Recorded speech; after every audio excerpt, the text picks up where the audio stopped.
Hi, so I'm Paul Marinescu, and together with colleagues from Facebook and from CMU, I'm going to talk about Facebook's ongoing experiment into defense in depth against authorization bugs. Invariant Detector is currently running at Facebook, and it's looking for patterns in all the changes that are made to Facebook's social graph. Once it's confident that such a pattern is actually invariant of the system, it starts enforcing it, by which I mean that it starts blocking all the requests which break the pattern. And to get this out of the way, when I say social graph, I mean the entire Facebook database, not just people and their friendship relationships. And I think it's easiest to understand what Invariant Detector does and how it does it using an example. So I picked an actual bug that was reported some time ago to us by a white hat researcher, show you the details of the bug and how Invariant Detector would have helped automatically mitigate it. So this has to do with video comments. Video comments is a feature that was added to Facebook some 1 year ago, and it allows people to comment with videos. And internally, this was implemented as a two-step process. First, the user would take the video, upload it, and the system would assign an identifier to it. Then, in step 2, all the elements that are related to the comment are connected together. The post on which the comment is made is connected with the comment, and the comment is connected with the video. And I mean connecting in a very literal sense, because this is a graph and the connections are just edges in that graph. So the problem here was that a malicious user could have skipped step 1 and instead provide the identifier of an existing video in step 2 and using a crafted HTTP request. And the system would happily use that identifier, essentially allowing people to comment with other people's videos. That in itself wouldn't have been a big problem because privacy restrictions were still in place, so you couldn't see someone else's video if you wouldn't have the right to see it in the first place. The problem was that deleting the comment would trigger the deletion of all its associated content, which in this case was the video, which, as I was just saying, could have been someone else's video.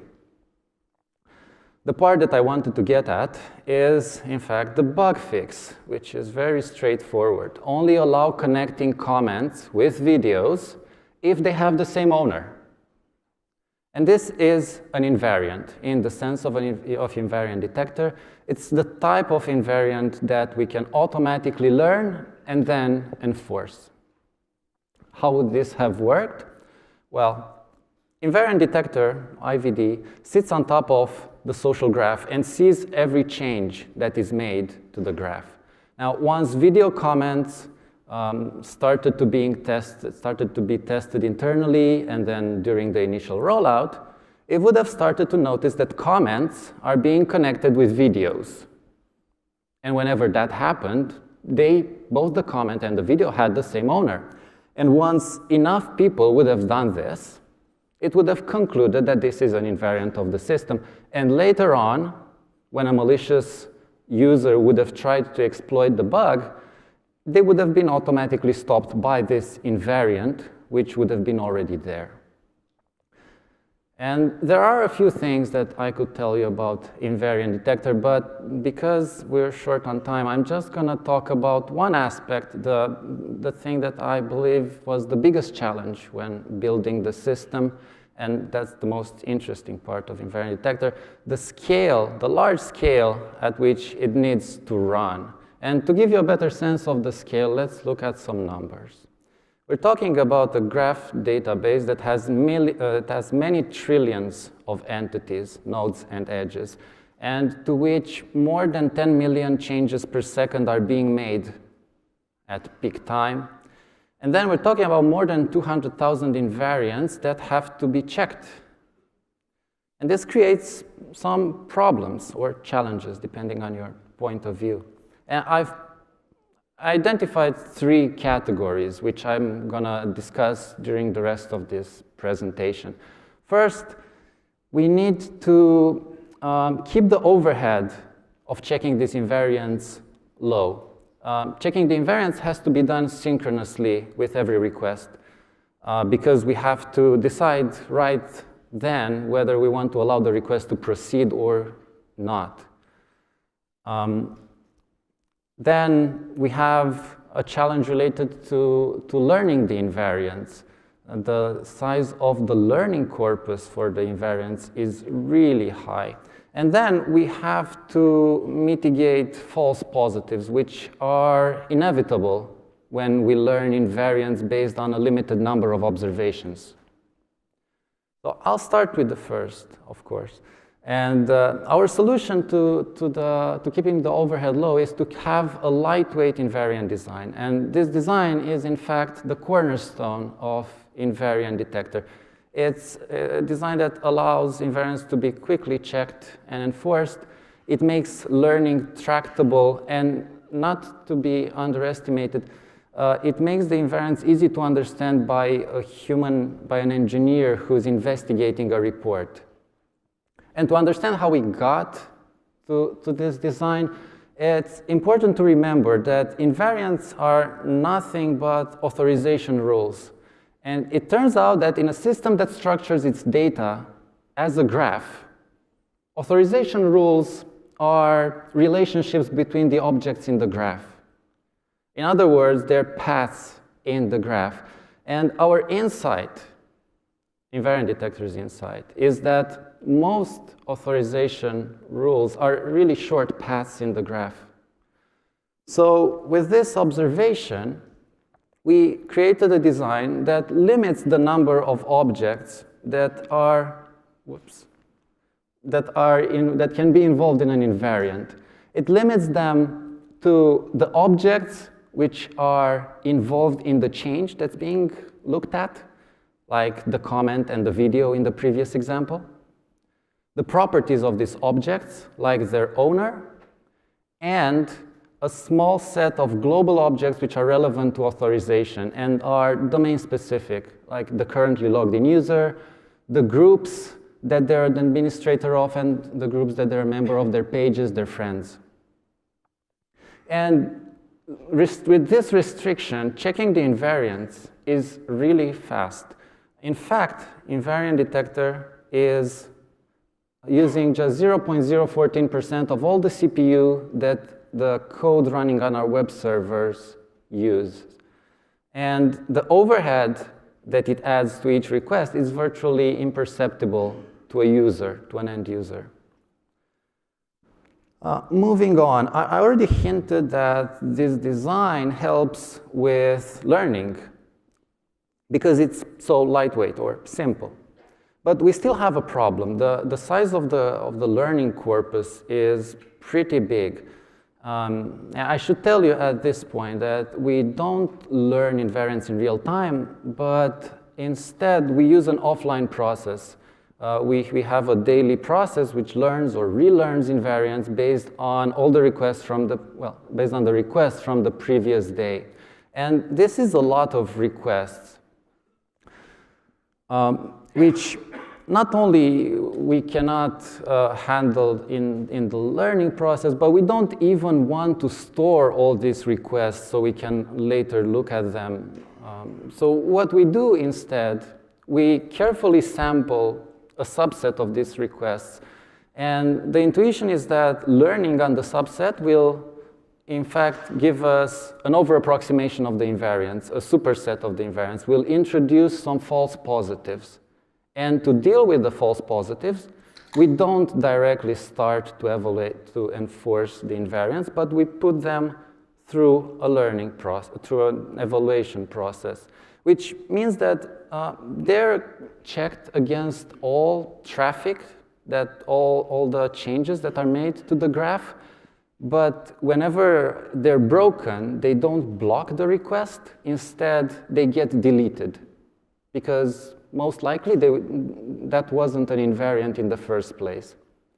So only the invariants that go through this evaluation period without ever being broken end up being ratified and enforced. And this allows us to learn the invariants and also takes care of some of the false positives. But it turns out that we need to do more in order to bring false positives to a manageable level. And we have a few additional techniques. Of course, we have manual invariant blacklisting, where an engineer, usually as a result of a report, comes and manually deletes an invariant. But we also have what we call enforcement excuses. These are rules which get evaluated at runtime whenever an invariant gets broken, and give the request one more chance to continue.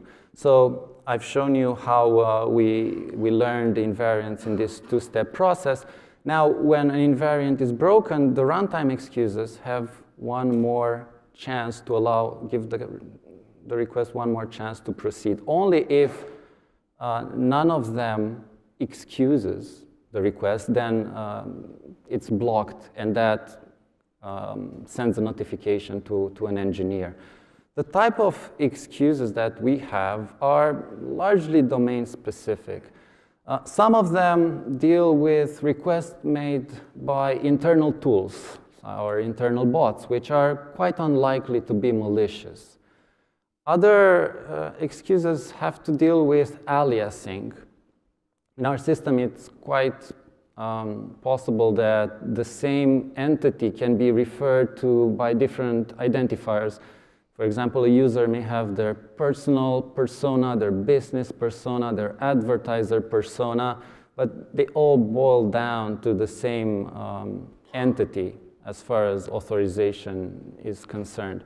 And then we have corner cases like memorialized accounts. And then we have subtle differences between different surfaces of the Facebook product, like differences between regular Facebook and Facebook for Business. And it turns out that with these runtime excuses, we get the false positives to a manageable level. And if I were to put everything into perspective, all the false positives discussion into perspective, it would look something like this. 2/3 of them are handled by the two-step invariant learning.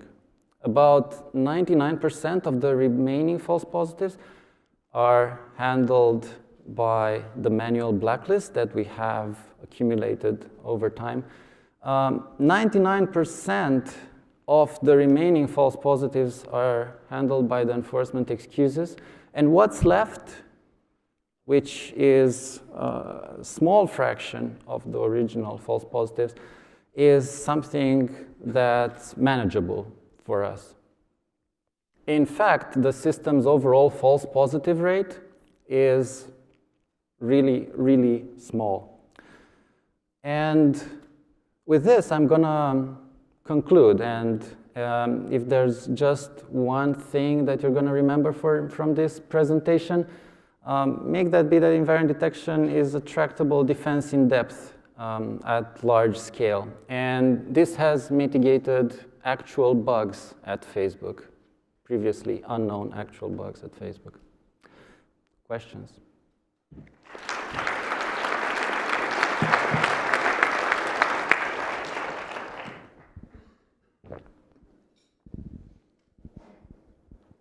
Hello, Tomasz Kuchta from Qualcomm. Thank you for the talk. I was actually wondering, could you please comment on how easy that would be for a coordinated group, like large group of people, to influence invariants in such a way that the behavior that would be treated as invariant would be actually invalid, something wrong, to skew the invariant to their way? Thank you. I don't think that would create a valid attack. So first of all, to have an invariant, that operation must be allowed by the code in the first place. because the database request must reach the database. If that's some malicious behavior, then the code would already reject it, the behavior of the group of coordinated people. So I don't see how that would, how they would be able to manipulate the system unless the system is already faulty.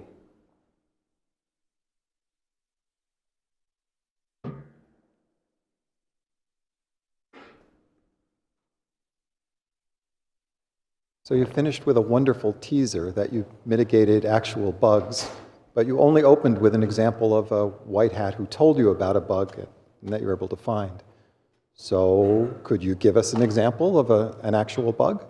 Yes, actually, there's a case study section in the paper where we present some actual bugs which are presented for the first time.